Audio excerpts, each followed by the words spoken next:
we are about 20 hours until the New York Jets have to get their roster down to 53 players. They have 22 more cuts to make. I'm joined by Dylan Terman. We have no idea who's going to make this team, but we are going to chop it up and give our 2 cents. So, first of all, a couple of maybe surprise cuts or at least notable cuts yesterday. Jamin Davis, linebacker, Adrian Martinez, quarterback. Martinez definitely had a big fan club. Davis, I thought, was penciled in as the third linebacker. Were they in your plans for this New York Jets roster? Either of those two?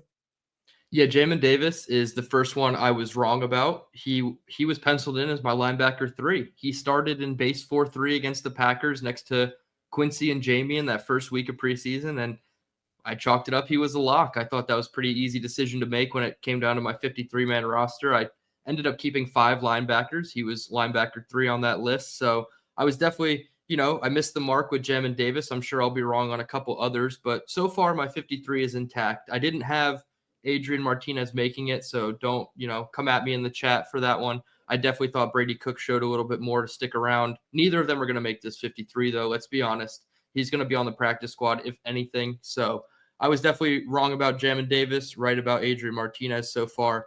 But I saw a tweet that it said Buffalo Jet fan wasn't at practice. He's not in danger of being cut, but what's the story? Are you going to get cut? Are you making the 53 buff?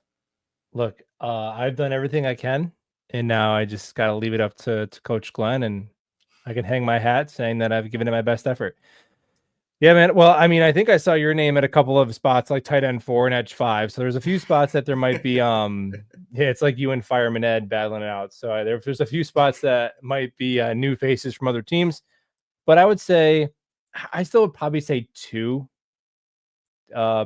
guys who are maybe even 1. I don't know, maybe 2. I guess I'd guess 2. The over under should be 1.5 for new faces making the team. Yeah, quarterback. I agree with you. They were not going to roster a quarterback on the 53-man roster, so it came down to which QB do they see more developmental potential in to keep on the practice squad, and they saw that in Brady Cook. If we're being honest, like Brady Cook and Adrian Martinez are both long shots to be like starting quarterbacks in the NFL. I mean, Adrian Martinez, he was better last preseason. The entire NFL watched him, and nobody signed him. He went to the UFL, and he played very well in the UFL. He won the UFL MVP. But as a preseason quarterback, to me, to really impress, you have to freaking crush it, because there's random bum quarterbacks who go out there and complete 80% of their passes and throw like 4 touchdowns and no picks in a preseason.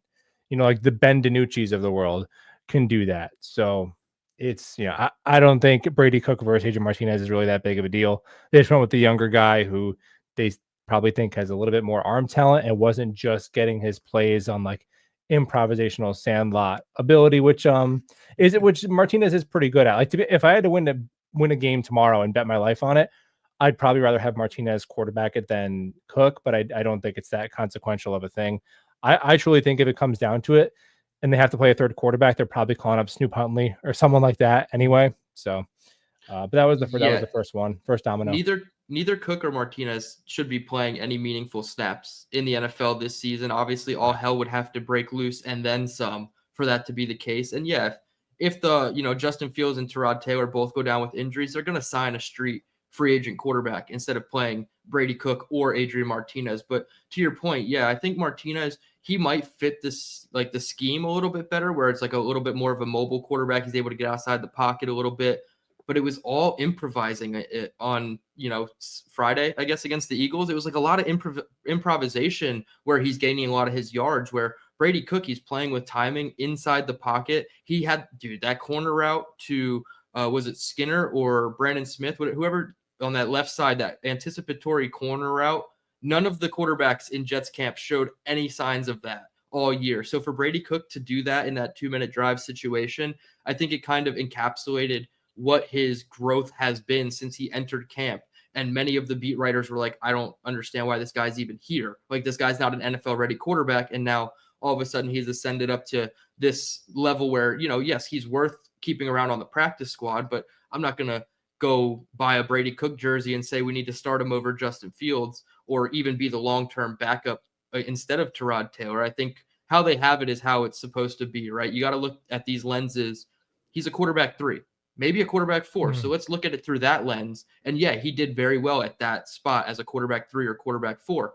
You bump him up as a quarterback 2, and you see it in the first 6 drives of that game against the Eagles.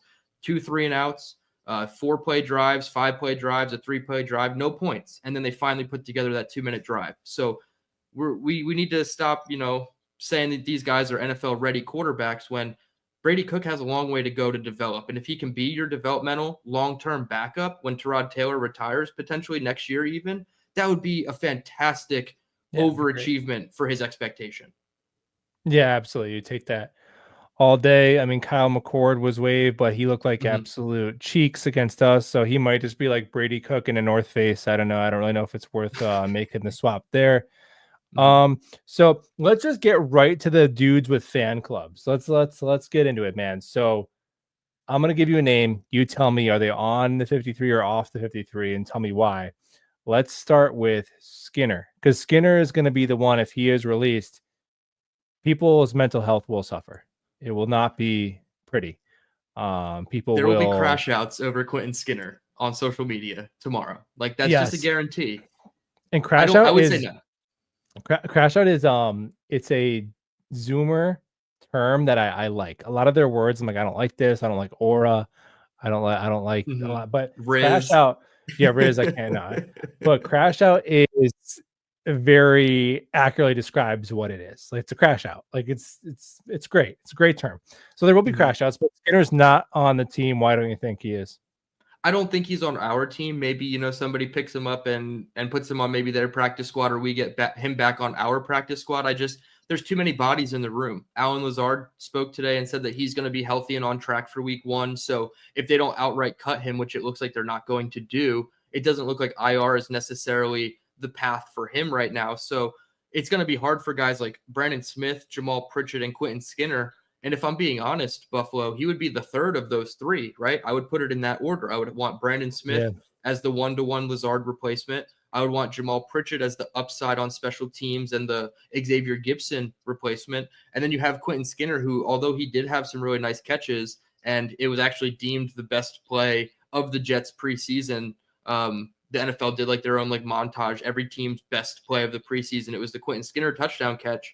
I was trying to predict it. I thought it would have been the strip sack on Malik Willis that turned into an immediate touchdown for Tufele, but they gave it to Quentin Skinner, and I was like, okay, well that's cool. He had his shining moment, whatever. But I don't see it enough with Quentin Skinner. Like, does he fit our system, or are we just kind of blinded by the moments that he had this preseason? Like, I don't know if he's a good blocker. We know Brandon Smith is an adequate to okay blocker, so it's hard to say Quentin Skinner has priority over the guys like Brandon Smith or Jamal Pritchett, who aren't even exactly locks. So I would say no to Quentin Skinner. I don't think he makes it either. I'm definitely intrigued by his skill set. A super long wide receiver who's got some speed. He's intriguing, and you look at this Jets wide receiver room, you have a bunch of veterans on 1-year deals with Johnson, Reynolds, and now Lazard. So it'd be nice to keep some guys in the pipeline so you don't have to restart your wide receiver room with just Garrett Wilson and Arian Smith next year. So it'd be nice to keep at least one of Skinner or Smith. But now with the Lazard news, if Lazard is going to be on the initial 53, and there's between Smith, Skinner, and Pritchett, well, there's no way you can keep all 3. So now I think Smith's is not. I don't know. Maybe Lazard goes over Smith because Pritchett, it's the punt returner. So you can't really say, oh, keep Skinner over Pritchett. That doesn't work. That's not. It's like saying keep Nick Folk over Skinner. Like it doesn't. It's not the one guy. One guy's gonna. You need a punt returner. You need somebody to return punts. So to me, it's going to be either Pritchett or Gibson is going to have one of the wide receiver spots, depending on who wins the punt return job. And if Lazard's there, that's already Garrett 1, Reynolds 2, Johnson 3, Smith 4, Lazard 5, Pritchett or Gibson 6. So Smith, I'm going to be kind of bummed if we keep Lazard and we lose both Smith and Skinner, but we'll see. I mean, we're probably overrating these guys, but I would like to keep one of those 2 in the fold. I was just going to say, well, what do you think the chances are that, and Jets fans are never guilty of doing this, but have we overrated our guys a little bit to the point where maybe Brandon Smith or Quentin Skinner do make it back to the practice squad? Because like you said, Smith would probably be wide receiver 7 if Lazard is healthy. I don't know if they're going to keep 7. I think 6 right now is the magic number, unless they do the initial 53 gymnastics. They keep 7 and then immediately cut it down to like 5. But do Smith and Skinner have a chance to get back to the practice squad? I would say so. I think Jamal Pritchett, because of his special teams upside, has the least chance to make it back to the practice squad. So I would like to see it be Wilson, Reynolds, Lazard, Johnson, Arian Smith, and Jamal Pritchett. Smith and Skinner get cut, and hopefully you can bring one, if not both, back to the practice squad. So that's how I see it. Maybe we're overrating these guys, and nobody's going to be jumping out of their shoes to like go pick up Brandon Smith or Quentin Skinner on waivers. So maybe we're just overrating them a tad bit. Yeah, I mean it's likely. We every year we overrest. There's always it's always a receiver who we think is going to get nabbed. I remember the days when Chris Streveler was going to get taken and not be able to come back to the practice squad. But you never know. It's pretty random. Like I wouldn't have thought there was a chance in the world we could have gotten any draft capital for Derek Nottie, a player who was 100% going to be cut. And now there's Jeremy Fowler was reporting they might have trade interest for Carter Warren. Last year we traded Brandon Codrington. So there's really no telling. It just takes one of the other 31 teams to like a guy. But to be fair, Brandon Smith was impressive in last preseason, and nobody took him, and we got him back to the practice squad. And he's been on practice squads before. He's 26 years old. So I think he'd be easier to protect just because we have evidence that the league has seen him play well in the preseason and nobody's rostered him. But we'll see. I mean, you'll definitely be able to get at least one of those guys back. I'd highly doubt both of them get poached. But next guy. So wait, so you say Skinner no, and then are you saying Smith no too because of Lazard? Yeah, I'm saying Smith no too because of Lazard. Pritchett would be the only yes in the wide receiver room on the bubble. Yeah, I think that's how I'd have it. Although to be fair, 2 days ago I didn't have Lazard on there, so I don't know whatever. No, I'm wrong. I thought he was going to go to IR. Yep, I didn't have Lazard making it. The news today that he said that he was healthy and on track for week 1. I was like, damn it. Okay, well, that changes things. Obviously, the math has to change. So I just swapped Brandon Smith for Alan Lazard. Yep. How about Donovan, Barry Sanders, Edwards? Will he make the team? And now I guess there's a similar question with Isaiah Davis. We're not 100% sure that he's going to be healthy. But assuming Isaiah Davis is healthy, do you see Donovan Edwards sticking around as a 4th running back? I'll one up you. You said Donovan Barry Sanders. I'll say Donovan Bam Knight, right? I don't see it, right? I just don't see it. He had a really good game, a couple really good runs against the Packers team that just, quite frankly, didn't show up week 1 in their own stadium. And that's fine. They're a perennial contender for the playoffs, so they don't really care what the first preseason game says. But I don't see it with Donovan Edwards fully. I think Isaiah Davis, to your point, is going to be healthy. AG talked today to the media, and he said everybody pretty much is on track. Terod, Sauce, Isaiah, all those guys. I think the only one he didn't list was Cowart, who makes me a little nervous, but I don't think Davis is an IR candidate at this point. They've already obviously cut Toafili from Florida State, so are they going to keep 5 running backs? They want to run the ball, but do they want to run the ball that much? I don't think so. So Donovan Edwards, to me, can you flip him for a conditional 6th or a conditional 7th round pick and just get something, right? Do the whole Derek Nottie thing or the potential Carter Warren thing. If you know the guy's not going to make your own roster, at least shop him around a little bit. It seems like there will be interest if Edwards is cut. I don't think it's necessary to keep him on his running back 5. I prioritize Kene Iwangu way higher again because of the special teams upside. Somebody has to return kicks, just like somebody has to return punts. Donovan Edwards doesn't do that. So, yeah, I would say Donovan Edwards is also a no for me right now. Yeah, I'd say he's a no. He had a very brief, after that first preseason game, it was like, holy crap, this kid. And he had a couple nights. His performance was better than the numbers give credit for because he did have a 70-yard touchdown run that was called back by a penalty. It was a penalty, but it didn't really. It's not like that was the penalty that sprung the play. And then he had another 16-yard run in the last game that was called back for a penalty as well. But even in the last game, he had 2.9 yards per carry, and Nwangu had 4.8. In the previous game, he had 2.7, and Nwangwu was over 5. So Nwangwu actually outplayed him as a running back in 2 of the 3 preseason games, and Nwangwu is a core special teamer. So I don't even. I mean, I definitely think it's going to be in Nwangwu. I think they like Nwangwu. Dude, he's a good runner. Like you said, he's actually a good runner. He's not just a special teams placeholder at the running back position. He's not like Chris Boyd, right? Chris Boyd is labeled as a cornerback on your depth chart and roster, but he only plays special teams. In Nwangwu, if you had to put him in, he could be a solid 4th running back, right? And somebody asked in the chat, what does Isaiah Davis do that Donovan Edwards can't? Pass protection, high IQ route running too. The play where Justin Fields scrambled for a touchdown against the Packers, Isaiah Davis, completely selling that. I mean, yeah, Isaiah Davis is really good. I wouldn't say Donovan Edwards is close to Isaiah Davis right now.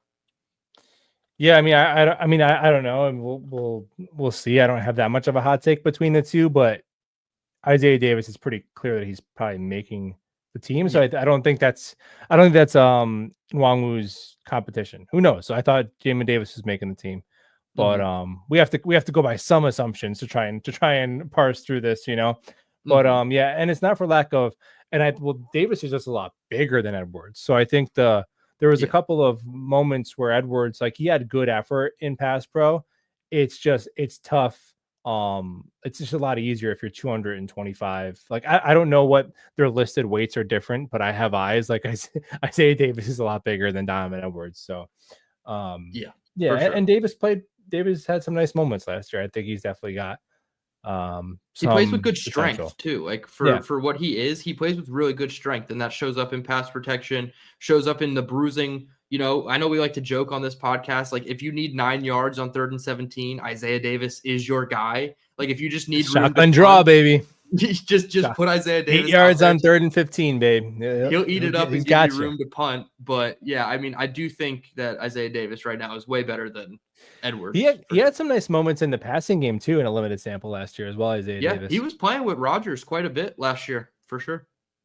Yeah, so he'll be around, but I think Donovan Edwards has a chance to be a running back 4 on another team though. The Jets have some pretty good running back depth. I would say better than most teams. Like, Isaiah Davis is probably better than most teams running back 3, I would probably guess. Yeah, well, Braylon Allen is better than most people's running back too. I mean, how many real 1-2 punches in the league are there? There's Detroit, there's us. I mean, maybe you can consider San Francisco because they just traded for Brian Robinson Jr., but even still, like, I don't know, like, are there that many duos? Maybe I'm just not thinking of one, but it's a top 5 duo in the league. So, like, then you add in the fact that your running back 3 is probably above average for most other running back 3s in the league. Yeah, this is probably the strongest or second strongest position group on the team. Cornerback, running back, O-line. That'd be your top 3 position groups. Yeah, the running back definitely has a lot of potential. It's definitely far from, I don't know the top 5 duos off the top of my head, but I'd say that it's definitely far from proven, because you have to see Allen and Davis in a bigger sample size, and you have to see what version of Breece Hall we're getting. But it should be a nice balance of skill sets in the running back room. Nose Kills drops in and says the Yak King will be doing his thing with another team. Yeah. I mean, I wasn't even going to bring him up. Came out wrong. yeah, I was. Well, maybe. I mean, is there again? If you could trade Derek Nottie, maybe you could do a 6th, 7th round picks off from a team that's like, you know what, we had Corley as the 71st best player on our board, and the Jets are just dumb, and we're going to get him for free, and we're going to turn him into like a wide receiver 3 or 4. Do you call up Bob Saleh in San Fran and say, hey, you want to Malachi Corley for a 6th or 7th round conditional pick? Hey, yeah, send you him the text message again, no matter what. Maybe. But dude, it seems like they decided he wasn't going to be on the team before they even started the preseason games. I was somebody who was a very big advocate of Malachi Corley. I mean, I still am. I'll root for him. I like the prospect as well. Yeah, wherever he goes in the NFL, obviously I will root for him if it's not in the division. If it's especially an NFC team, fine. But the maturity stuff, dude, like, that's the stuff that, like, when we talk about the draft, you and I sitting in our houses, you're up in Buffalo, I'm down in South Carolina, like, we don't know this. We can't talk to Malachi Corley and realize that he's going to counter Devontae Adams' 6X offer and go to 120,000 for his jersey number. Like, we don't know that he's going to deny playing special teams because he feels like he should only play receiver because of where he was drafted. Like, we don't know those things. So we can't calculate that into our evaluation. But everything else other than that about Malachi Corley said, this is a guy you would want on your team if you had a plan for him and you could use him. And it was just a complete abomination ever since they drafted him. That like the whole thing has just been shit. And it's unfortunate, but like I still think he's a talented player, but he's got to get his head on straight first and foremost.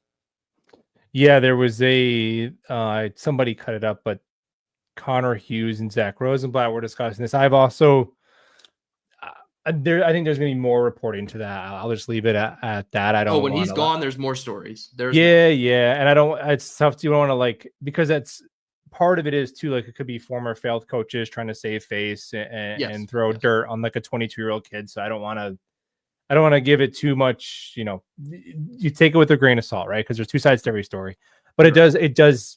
It seems like from somebody who was either a current coach or a former coach, could be Sean Jefferson, who knows, that Corley was kind of feeling himself a little bit. And it's like, dude, you're not exactly, it's not like you're Jamar Chase where you're a top 5 pick and you're going to be, you know what I mean? It's like you were a 3rd round pick. You're going to have to earn your way as a rookie. And it seemed like maybe he didn't want to do that.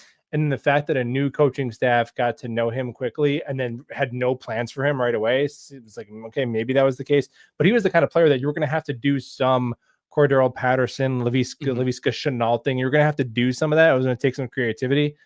We just never got to see that, but yeah, he doesn't really factor in to the plans. Maybe they could swap him for a pick. What about Jeremy Ruckert? Is he going to make it?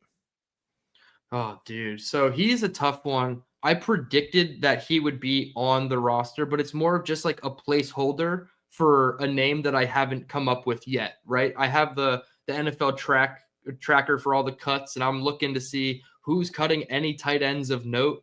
I think the only name that I found was Trey McKitty was cut at the tight end position. I don't think I would want him over Ruckert, but it's more of a placeholder name for me right now until that roster or that tight end that gets cut becomes available. And then I'm immediately going to be like, nope, that's the guy I want over Ruckert. And it could be anybody, right? As long as it's not Brendan Bates, I'd probably take any tight end 4 over Jeremy Ruckert right now.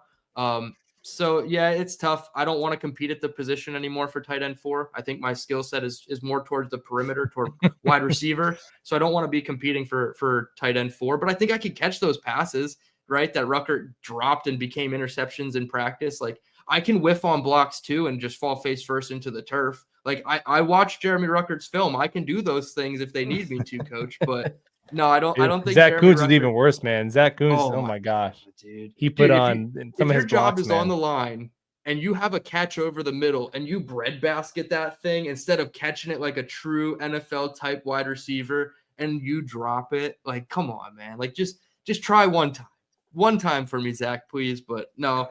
I don't want Ruckert on the team, but he's on it for right now. And I think he'll make it through. And then the second they're able to make an upgrade, they try to make an upgrade at it. I don't think it's run its course, right? I don't care that he's teammates with Fields. Yeah. I don't care that he was, a 3rd round pick or whatever it was 4 years ago. I don't see it. 260, 250 career yards. Like, no, we can get that somewhere else. Andrew Beck is a much better tight end too, in my opinion. And then Stone Smart is the scheme difference, right? He's different than the other guys. So you're not going to cut Stone Smart and then just only have one specific type of tight end.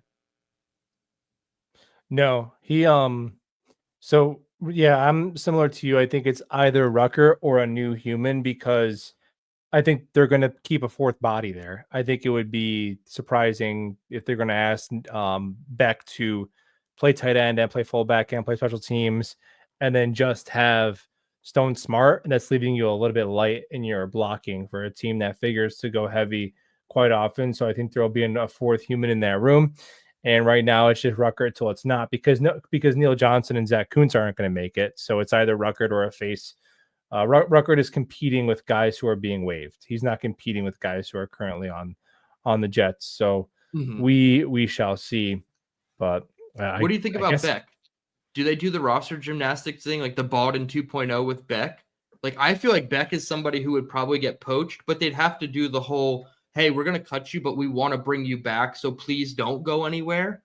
Not saying he has to, abide by that, but what's your thoughts on the Beck situation? Because he's one that I'm probably going to be wrong with on my prediction if he doesn't make it, obviously, and then comes right back. Well, yeah, well, I mean, I still count that as towards your prediction. Like if he's on, you know what I mean? Like if he goes in the parking lot and has a marble red and then signs back to the team, like Yeah. that's fine. Not well, I don't think there's any risk to it because like Thomas Morstead did this, Nick Bawden did this, but the agent, because if they have a handshake agreement and then Beck goes and runs somewhere else, like your agent is tarnishing relationships with the front office. Or you don't want to do that. So yeah, as long as there's trust between the front office and the agent, there's literally no risk to it. Especially for these guys who it's not like there's major cap ramifications. It's very cheap deals. So that's why I think Jamin Davis could be back. So they might. Now it does give you some options that you can have two players that go on IR right away, and you don't have to expose anyone. So you almost get a 55-man roster with two guys who have to miss the first 4 weeks. And now Lazard's not going to be one of those guys. And I think Cowart will. So I don't know who that next guy could be. So they might not need as much roster gymnastics. Yeah, the only other person I could think of is Xavier Gibson with the shoulder injury. I don't know if he's back at practice yet or not, but he landed kind of hard on that. It was a kick return that he had. He ran right into, I want to say it was Malachi Moore, whoever the guy that he was blocking. He just ran right into him, bounced off him, then got tackled by two guys, and he immediately like hurt his right shoulder, and like to the point where the defender who landed on him immediately got up like quickly. Like that's the one thing I do like about the NFL. Like if they see a guy's hurt, they don't lay on him still. They get up and try to get off him. And he was definitely in a lot of pain on that kick return. So that was against the Giants, I believe. So if he's not healthy for week 1, I would totally try to IR Xavier Gibson, because then you could do the Pritchett thing, obviously. But yeah, it's just him and Cowart right now would be the two guys. I can't think of another guy unless they just completely make up an injury and just say, hey, we're going to IR you. Yeah, which no team would ever do that. Marquise Hayes Max is better than Max Mitchell, Okorafor, and Warren. Maybe not Okorafor, but yeah, I'm willing to listen on Mitchell or Warren. Like I'm willing to have anybody step in and be that guy. Mitchell is another player who I think is competing with players who might go waived. I think Ruckert, Mitchell, and whoever the last edge is are the guys. Barron. So there's probably Barron. There's probably there's going to be players who get cut that are better than those guys. It's just a matter of do they want to keep their draft pick or whatever the case may be.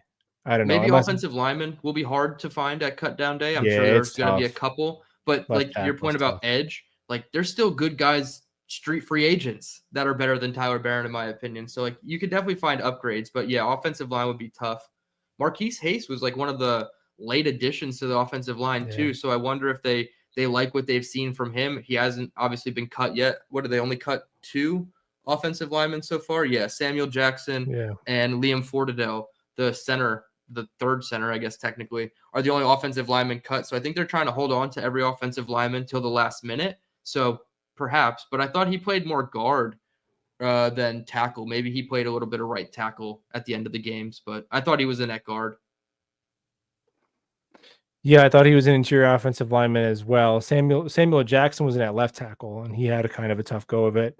But yeah, that's definitely a spot where you can peek around. I don't know. Maybe some of these, maybe Rucker and Mitchell and like Barron are like much better at in practice than in the games or in the joint practices. So who knows? But yeah, I think that there's a spot where you could definitely look to get a little bit better. We have some breaking NFL news not related to the Jets real quick. A quarterback trade.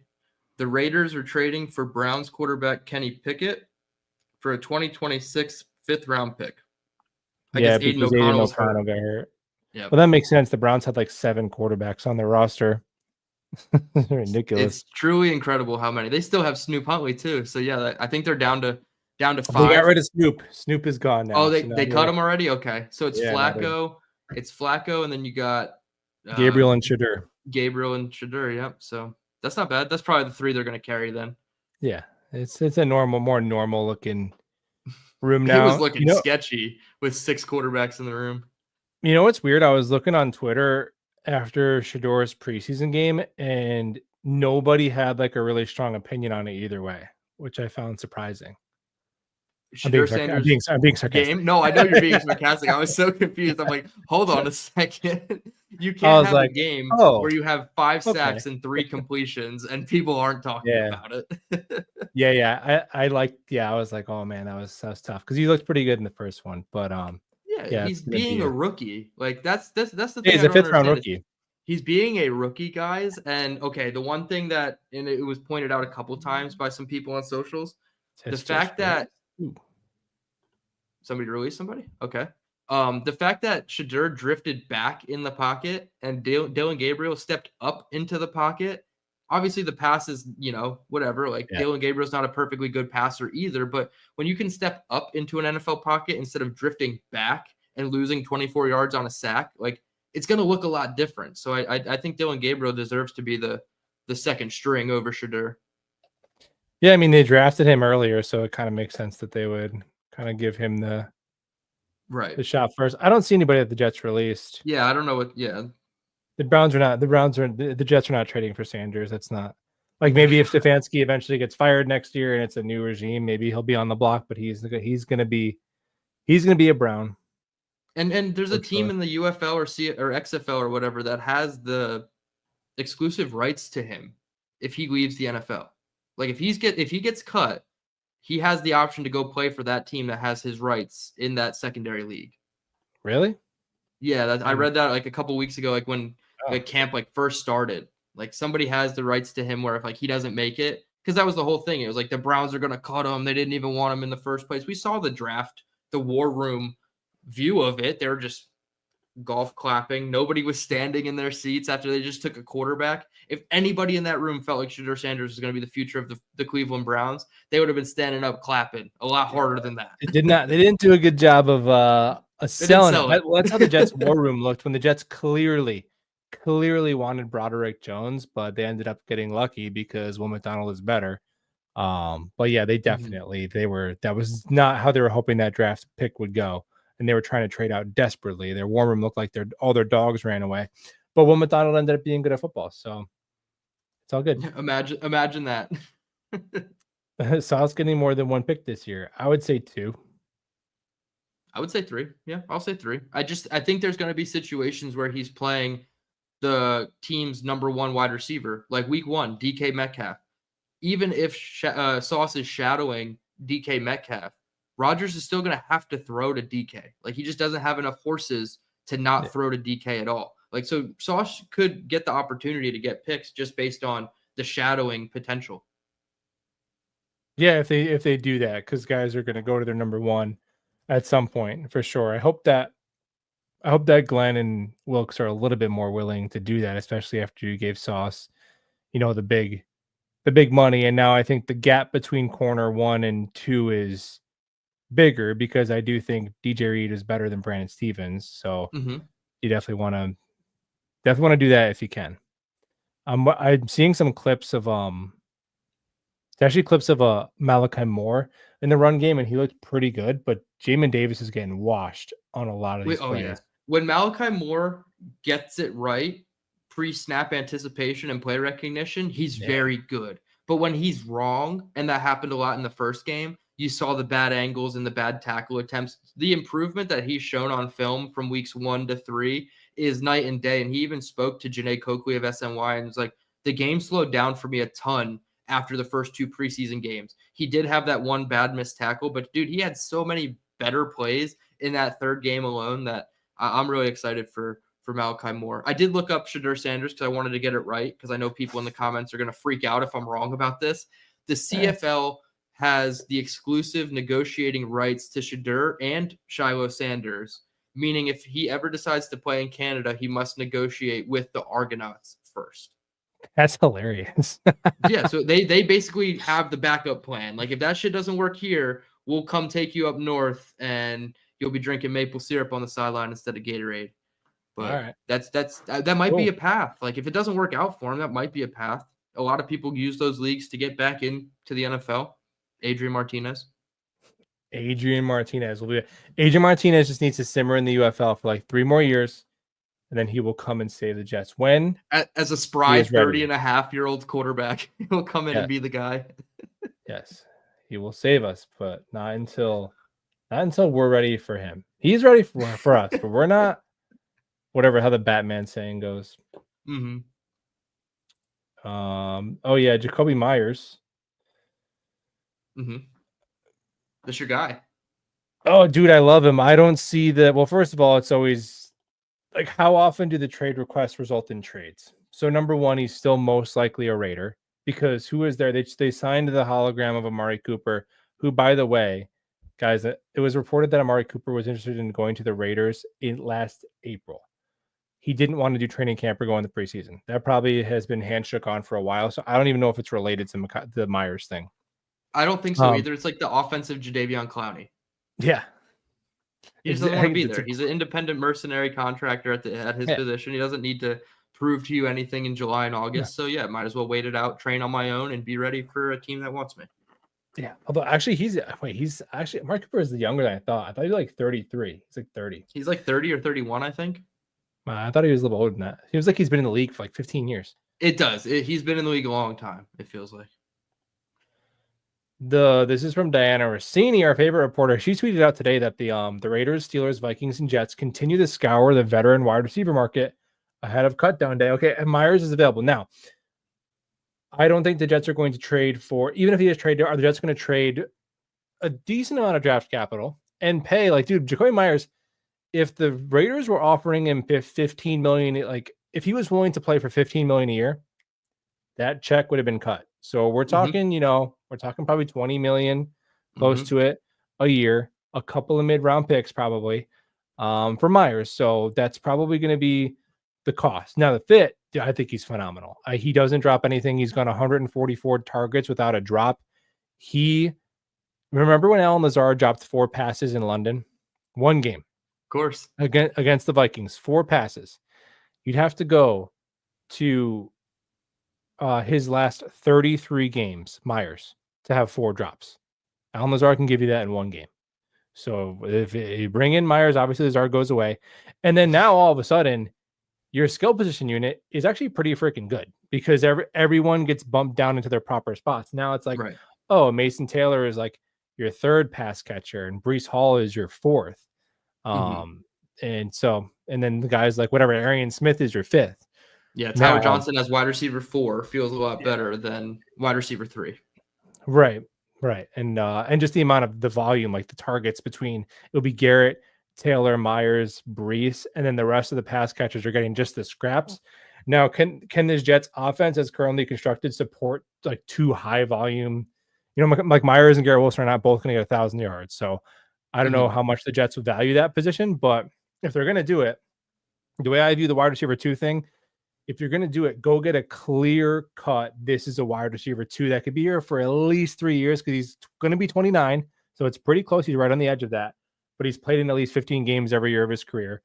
So sure, that would be one that I think would be it would definitely be worth a phone call. It would definitely be worth a phone call. See what that price is. Talk, if you get permission, talk to the agent, see what that contract extension would look like because he makes the team a lot better. I don't think Jets to trade a 5th round pick just to add a guy in the mix to say they did it. Because at that point, just see what you have in Smith or Skinner. Yeah, no, 100%. And I feel like if they don't do a move like Jacoby Myers or Alec Pierce, where they're paying pretty premium capital, right? We'll say just a top 125 pick, a 4th round pick or better to get one of those wide receivers in the fold. And then to have to pay them the extension on top of it. I don't know if they are looking to do that. So perhaps they just kind of look at the waiver cut downs and then compare those guys to Brandon Smith, Quentin Skinner, and Jamal Pritchard and say, okay, how do we stack up our guys that we've had in house for the last couple months versus this guy? Like, for instance, Brendan Rice of the Chargers was just released. I liked him coming out of the draft. I really liked him in the Senior Bowl week down in Mobile when I watched him. He was like a 6th or 7th round pick. So like, I'm not letting go of one of the assets that I think is pretty good in Smith or Skinner to go bring in Brendan Rice, right? Like they're going to have to weigh it out that way. Like, I don't know where you draw the line really, like what is the value of a wide receiver that's worth bringing in, but yeah, don't just throw a 5th or 6th round pick at a wide receiver and then he's still the same, if not even better than Tyler Johnson. So you got to make like a big enough move to justify it. And I don't think they want to do that from a dollars and cents perspective and a future draft capital perspective. Yep. And I mean, if I had to guess, I don't think they're in the business of the big, because that's a big move. Myers is a big, I wouldn't call it blockbuster, No, but no. Myers is a big move, and I just don't. Everything they've done this offseason tells me that they're probably not going to do that. But Yeah. it's worth a call. It's worth a call. If we're getting reports that are true, if they are true, the Jets are looking for a receiver. Myers is the best receiver out there who's available. So yeah, sure. Because the cost Give will a be phone less call. than Alec Pierce, but Alec Pierce would probably be a bit of an upgrade compared to Myers, right? Like, I think that's fair Well, to he's say. younger. I think he's younger. I think Myers is probably better, but Pierce is giving you, 24, 25-year-old. But I mean, yeah, there Right. are teams where Myers would be the best receiver. Like, he could probably find a desperate team that, will give him, I don't know, like a couple years ago, Calvin Ridley got 23 million a year. Like, I think we get sticker shock at how much a desperate team that has no receiver. Like, think about the 2020 Jets. When you have no receiver one, you're like, oh my gosh, we got to trade for Myers and make him our receiver one. There's teams like that still. So Yes. I think it's gonna be more money than we think, and I just don't think the Jets are gonna be in the business of that. But like I said, make a phone call, Mook, see what it's going to cost.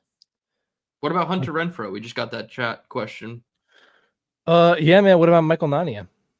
What about Damn, dude. What did Nania do to what deserve that about one? Joe Blewett? Hunter Renfrow. My God. Actually, Hunter Renfrow, there was a moment. I don't know if it was last year or 2 years ago where I kind of was on the Hunter Renfrow thing. He's only 29. He looks he wasn't in the 50. league last year for a medical injury. Dude, he's looked 50 ever since Clemson. Bro, I was in Mexico in 2018 and I watched the Deshaun Jackson roll out to Hunter Renfrow touchdown pass to win the national championship. I remember exactly where I was in my hotel room at the resort in Cancun.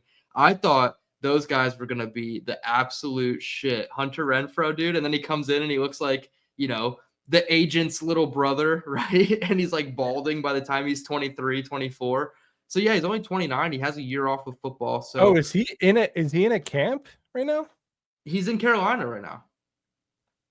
I didn't And even if know they that. had to choose between him and Thielen as like the veteran guy, I mean, maybe they would lean Thielen and make him expendable. What's the point of a team rostering Adam Thielen and a worse Adam Thielen? Because that's all Hunter Renfrow is. So maybe he I could. mean, he's definitely a good slot player to a degree, but like not enough to like. Again, what are you trading a conditional 6th or 7th for Hunter Renfrow, or are you trying to get him on waivers? Yeah, and I know Are you this. using the 7th priority waiver on Hunter Renfrow? Yes or no, Buffalo? No, I'd rather have Jamal Pritchett. He's not subject to waivers anyway, but yeah, just see what Jamal Pritchett has. Like I don't know, man. Like sometimes it works, but and I saw the Jet Press. He tweeted out like Tyler Johnson is better than Amari Cooper in 2025. I think that's probably a stretch, but he's kind of on like I think we as fans have such a hard time understanding how quickly a player's name becomes completely irrelevant. And like and it's like, man, a year and a half ago, this guy, it's like, dude, like Tyron Smith. It's like what the previous year he was at an all-pro level, and then he was done. And it's just it falls off. DeAndre Hopkins in Baltimore. Yeah, it's just once it goes, man. Sometimes it goes. We saw Darrelle Revis in 2016. It's unfortunate, but that's how it happens. And I think that's just with a lot of these free agents that we're talking about. I'm definitely on board with leaning towards the youth movement this year. I think the last couple of years it made sense what they were trying to do, how they built the team. But I think this is the year to if their birth date, if their birthday is before mine, I do not want to sign them. Like that is kind of the rule, man. I want some guys who are young. Yeah, the John Simpson rule is pretty hard and fast over here. Yeah, if they're older than me, 30 years old, it doesn't make sense. I know Zadarius Smith, Jadeveon Clowney, those guys are like the only two that I'd really bring up because I just feel like the edge need is so important. Like you're not going to get off the field without good edge rushers. And I know that Jermaine is on track, maybe ahead of pace to return from the Achilles. Will McDonald, we all know, is really good. And it's just like you still need one more guy. So can they just go get one more guy at the edge room and make us all happy? Perhaps they get a guy who's not over 30 years old at the position, but that would be the only situation, is a situational third or fourth pass rusher that could be over 30 years old. Yeah, and like you said, there's not a ton of names that you'd be bumping off, whereas in other rooms there could be. So Right. Tyler Barron, I feel like if it wasn't for the fact that he's a rookie, is probably gone if they signed a Zadarius Smith or Jadeveon Clowney. So it'd be interesting if they do make that move to see who is the corresponding, cut. Obviously, Weaver went to IR. They have McGregor and Watts, who probably aren't making the team. Dude, Kingsley Jonathan showed up a little bit as an edge presence. is Number he 57? Yeah. Yeah, dude. Yeah, He had a he decent did. second and third game. So Him and McGregor made a late push there. yeah, exactly. So, maybe they like those guys. I don't personally, but that'd be the only situation of bringing in a veteran is edge position like that. I have no idea how Edge is going to shake out, man, because once you get past Clemens, who it's I don't know if you saw my Clemens is underrated. I went full rage bait. I said Clemens is kind of underrated. And I think it's almost like a hangover. Like, it's been so long since I've seen him commit a dumb penalty that, like, once I see it, I'll be like, oh, it's like, yeah, it's been a while, and you go to a wedding and you drink too much whiskey and you're like, oh my, this is horrible. This is why I don't like this. That's probably what it's like with Clemens. But my point is, it's like people are like, oh, you have to get rid of him. He's terrible. How is he still on the team? It's like he's still on this team because you can't name 4 or 5 edge players the Jets have who are better than him. That is how you get rid of him. It is a very simple equation. And I think with Lazard, I think we've maybe made the case because you got Smith and you got Skinner. We didn't see any smithing or skinnering at edge in the preseason. There was no skinnering or Pritchetting. We didn't even see a Pritchett.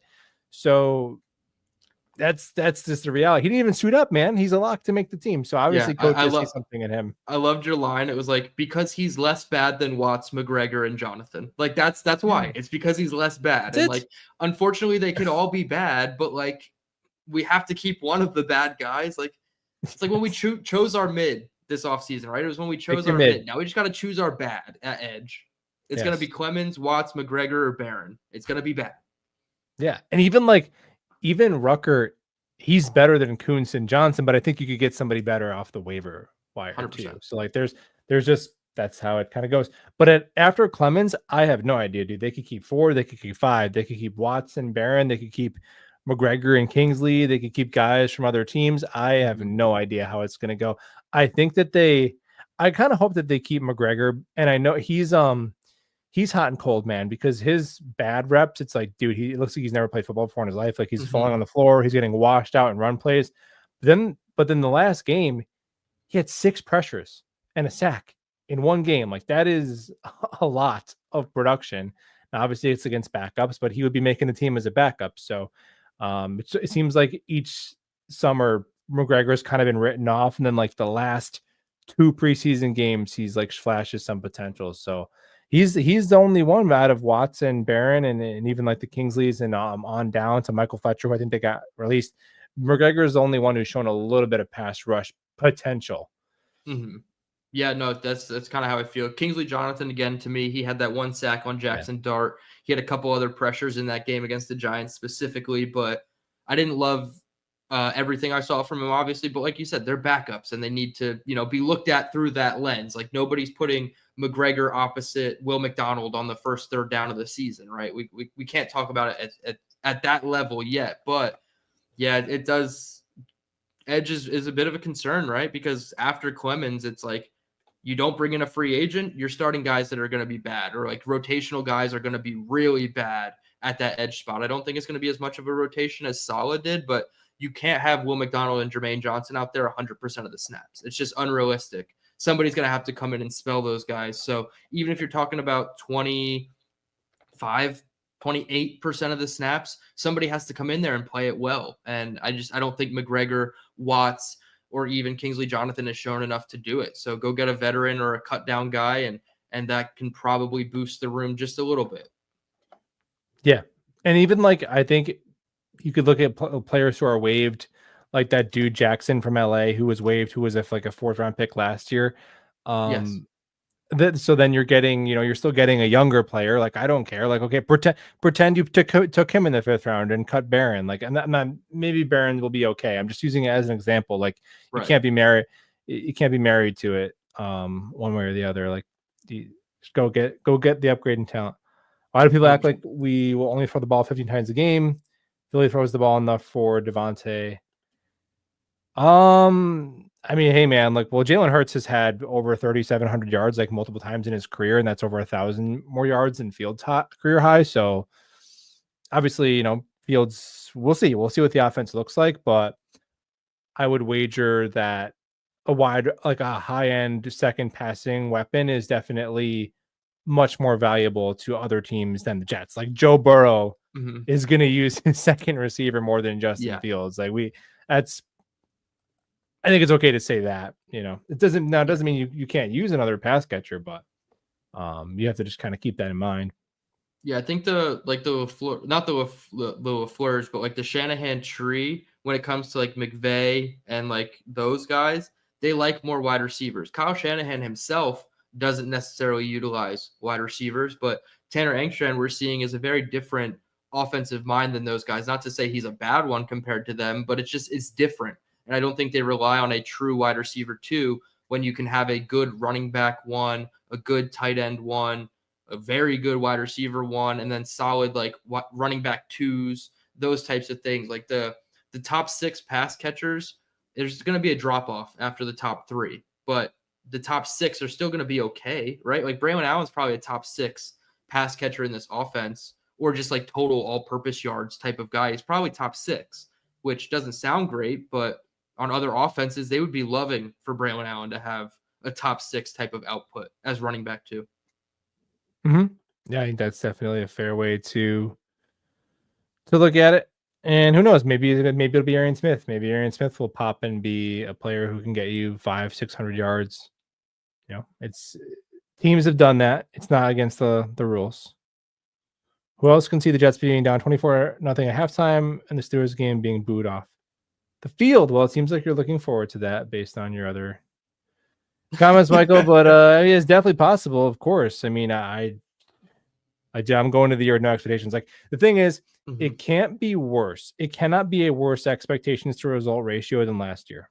No, like unless you're delusional, unless you just don't see it with the Jets. Like, unless if you actually think this team is a long playoff run, Super Bowl contender, then yes, you're going to be very, very disappointed this year. But I don't even see anybody saying that. No. Like, the most I've ever seen, I think, is like 11 wins, and I still think that's like far-fetched. Like, I'm at 7 right now, and like, if they win 5 or 6 games, I'll be like upset. I don't think they will hit my expectations, obviously, but if you're a competitive 6-11, and I know that sounds so like backwards to say a competitive 6-11, but we know what a 6-11 looks like that's competitive versus last year's 5-12. And like, I can understand that. Like, that's where my expectation is. Just be in every single game. Do the whole Dan Campbell bite your kneecaps thing. Like, that should be the Jets this year. Yeah, because last year we were thinking we could win the division, and you lose it by 8 games, and you get boat raced by the Bills like 40-0 burger. When the and the last team that was trying to actually play against us, it was 40-0 until garbage time, and Trot Taylor got a couple of free touchdowns late. So it almost mathematically can't be worse than that, because even if it is and you get 2 wins, then you have a number 1 pick, and then there you go. Right. Obviously that meant if you have 2 wins, obviously that meant your quarterback didn't do well. Now you can pick a new quarterback, and maybe if you have 1 or 2 wins, maybe your whole freaking coaching staff is fired. I don't know, but either way, you have a number 1 pick, or like you're better than you were the last year. So it's we'll see what happens. But no, I would bet that they're not down 24-0 against the Steelers, because in Arthur Smith, Aaron Rodgers offense in the big year of 2025, putting up 24 points and a half seems unlikely, even if the Jets offense is sputtering and has a goose egg. So probably not. I don't even think either team scores 24 points in that game. No. It's probably like a 16-10 type of finish. Like, the over-under is like 37.5, and it's going down. So I wouldn't see 24 points being scored specifically in one half by one team. This team is a lot better than you think. I think it's probably a 7-win team, which, well, the Jets are never, the thing is, that's never been true. The Jets have never been better than I think. So I'm trying to like keep that in mind. Like truly, every year, I mean, you can go back on the channel. It's been like, this is the 4th year doing predictions. There has not been a single year where the Jets have out perform my prediction of them. And I'm still predicting more than Vegas. I'm still saying 7 wins when their over under is 5.5. So I'm still beating the over under by 1.5. So I'm still mathematically optimistic about the Jets. So if you're more optimistic than that, then you're just getting free money, man. Getting free money. Go put the mortgage on that over and take your free money. Oh man. I don't know, man. 100%. I don't see a 7 or 8 win season like as being a negative or a pessimistic thing. So it's a fine building block for your first year. Yeah. Don't be terrible. That's literally it. Just don't be incompetent. Show competence, show competitiveness, show that the coaching staff actually cares a little bit. Game management, roster management. Just do your job. It's really all it comes down to. Fields beat two top 5 defenses last season with no weapons. Well, he's got a chance. Did he do it though? I don't know if he did it though. The team well, did it. The Steelers have a great defense, so he's got an opportunity week 1. He's got a big opportunity week 1. And the Bills have a pretty good defense. So he's got 2 really strong opportunities out the gate to make a name for himself and make himself some damn money. He's already got a pretty good amount from the Jets, so we'll see. Because there's other quarterbacks who have popped. Whatever, Baker or Sam, even though like Baker is a fake one, it's not real. He broke the touchdown record as a rookie. He already popped. He popped when he was playing playoff games for the Cleveland Browns. That's when Baker popped. But people forget people forget. Gino, the first year that they got to actually start, because Gino played like 2 games with Seattle, but the first year they actually really got to start, it was like boom, they've made it. It didn't take 12, 14 weeks. So we'll probably know, we'll probably know halfway through October how it's going. So he's got an opportunity to go out there and kick some ass and win some games. Yeah, we should know by the bye week what we have. Yeah, 8 games. It's a good enough sample size. I'm sure people will be ready to tell you everything has been written based off 1 game, regardless of what happens, win or lose against the Pittsburgh Steelers. It's either Justin Fields is the savior or Justin Fields is a bum. Load up your Arch Manning mock drafts. Yeah, that's how you see it play out in the comics. Justin Fields is the bum. The Jets are going to lose. Aaron Rodgers is going to throw for 300 yards and 4 touchdowns for the first time against a decent defense since like COVID. All right, maybe, but or you're like a hater if you don't. Well, the thing about that is there's someone who's more optimistic than you. That's what you guys got to realize. You think you're the real optimist. There's a sicko out there who thinks the Jets are going to win the Super Bowl. What if you run into him? What are you going to say? Then you're the negative guy. Now you explain yourself. What do you mean Justin Fields is not MVP? What do you mean they're not winning 3 Super Bowls in a row? How could you be so negative? How could you be a hater? Did you know that I just spoke to Tyler Johnson's mother on the phone, and she was a very nice woman, and she explained to me very clearly that Tyler Johnson is going to have a Jamar Chase level season. And if you don't there's someone who thinks that. So there's always someone who's going to be more optimistic or more negative. Let's not get too carried away. But yeah, man, 7, 8 games. Let's do it. All right, Dylan Tanner, any final predictions you have for this roster? Prediction wise, I mean, no. I would like to see Leonard Taylor III make it somehow in this kind of crowded now defensive interior room. I know they added 2 bodies, but they also got rid of Noddy. So if Coert does go to the IR, maybe there's a chance for Leonard Taylor to sneak on, And then I guess I would like to see what they do at cornerback. Like, do they keep 6 or do they try to trade like a guy like Jarek Bernard-Converse for that tight end or that offensive lineman or that edge or that wide receiver? Like, I want to see what they do with JBC because I don't think they're going to keep 6 cornerbacks going into the season. Right. And I feel like they have a strength there where they can get something instead of just cutting a really good player. Yeah, someone brought that up. There was just a trade. I think the Colts traded for Mekhi Blackman to the Vikings. Yeah. So if they're not going to keep JBC, I think there might be a team that's willing to give a 7th-round pick for him the way he's played the last 2 preseasons. Oh yeah, And that there's goal line not a stand was good enough for at least a conditional 7th. yeah, really good tackle. He's had a couple of good strong preseasons in a row. So yeah, I would agree with that. That's a spot where the Jets will they have really good depth there. Like even Monroe and Cooper before they got hurt. So Mhm. I think those are spots where the Jets have like rosterable players who are like 6th to 7th on the depth chart for sure. Is it true that Bump Cooper came back with injury designation? Is he like on the IR now, or is it not confirmed? I thought Did he they was cut him with the? waived with an injury designation. Yeah, so does that mean he comes back to our injured reserve if nobody claims him? Yes. Okay, but he's out for the season then. Yes. Okay, so that's not bad. Somebody they can look at for next year. For sure.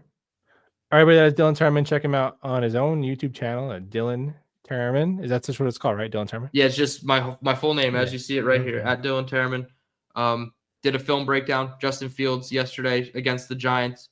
Tried to peel back some of the layers of the onion so you could see what Tanner Engstrand's offense could be. I know it was pretty vanilla and they did a lot more handoffs than, quarterback keepers, RPOs, that type of thing. But there were the bones of those plays on film. So I went down and I broke down like 8 plays of Justin Fields against the Giants. A lot of what could have been and what we might see in the regular season in terms of the RPO offense and things of that nature. So a lot of things that we haven't seen yet that we should wait till we see it before we start, writing off or praising this offense. But it's a lot of good insight, I think, in my opinion, because it's vanilla preseason and you don't see much, but there's so much more behind the scenes that goes on a play that, what's the right hand doing over here while the left hand's doing something sneaky over here? And I think that's going to be Tanner Engstrand's offense with the Jets. So really excited to break that down for everybody. That's up on my channel now. And then I'll be back tomorrow live doing an initial 53-man reaction. So that's probably going to be between 6:30 and 7:30 tomorrow night.